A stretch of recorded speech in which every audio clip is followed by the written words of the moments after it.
Halo Sobat Mania, kembali lagi di BRC Official, ada kabar menarik nih mengenai kokohnya pertahanan PSM Makassar, akan diuji lini serang Sun United. PSM Makassar, bertemu Sun United, pada laga kedua ASEAN Club Championship, ACC, 2024/2025. 3 poin diperebutkan, di Stadion Batakan, Balikpapan, Kalimantan Timur, Rabu tanggal 25 September tahun 2024 pukul 19 WITA. PSM Makassar, salah satu tim dengan pertahanan terkuat, di Liga 1 hingga 6 laga. Gawang Laskar Pinisi, yang dikawal Hilman Syah, baru kebobolan 3 gol, dan 3 kali catatkan clean sheet. Hal ini, tak lepas dari solidnya lini belakang, yang dipimpin oleh Yuran Fernandes CS. Pemain asal Tanjung Verde, bahu-membahu dengan Aloisio Neto Soares, dan Syahrul Lasinari.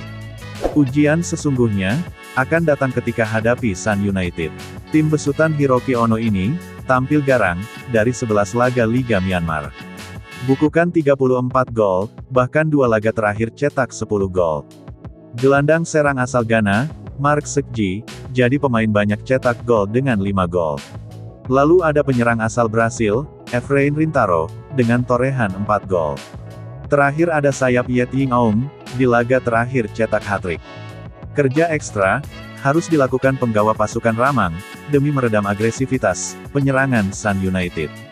Pengamat sepak bola, Asegaf Razak mengatakan, untuk mematikan serangan Sun United, PSM Makassar, tak boleh membiarkan lawannya tersebut pegang bola. Caranya, dengan menerapkan pressing tinggi. Ia pun melihat, PSM Makassar bisa menerapkan hal tersebut. PSM Makassar punya kualitas bagus.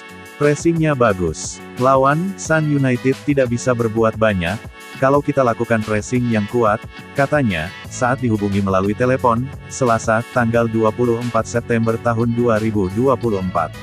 Mantan pelatih PSM Makassar ini menyebut, pertahanan kuat dimulai dari penyerangan. Ketika lawan dapat bola, di pertahanannya, pemain depan, yang pertama untuk segera memotong.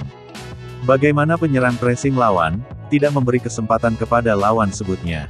Ia menambahkan, gelandang juga harus kuat. Ketika lawan berhasil masuk lapangan tengah, langsung dihentikan. Gelandang kuat, bagaimana pressing di situ? Jangan beri kesempatan lawan, tambahnya. Begitupun dengan sektor pertahanan, perlu tampil solid. Utamakan koordinasi, dan komunikasi. Kuncinya, jangan beri lawan bebas beri trupas, atau berikan bola bagus ke temannya, ucap Asegaf. Nah itu dia sobat untuk update kabar hari ini, bagaimana pendapat kalian sobat? Tulis pendapat kalian di kolom komentar ya sobat, dan jangan lupa like, komen dan subscribe.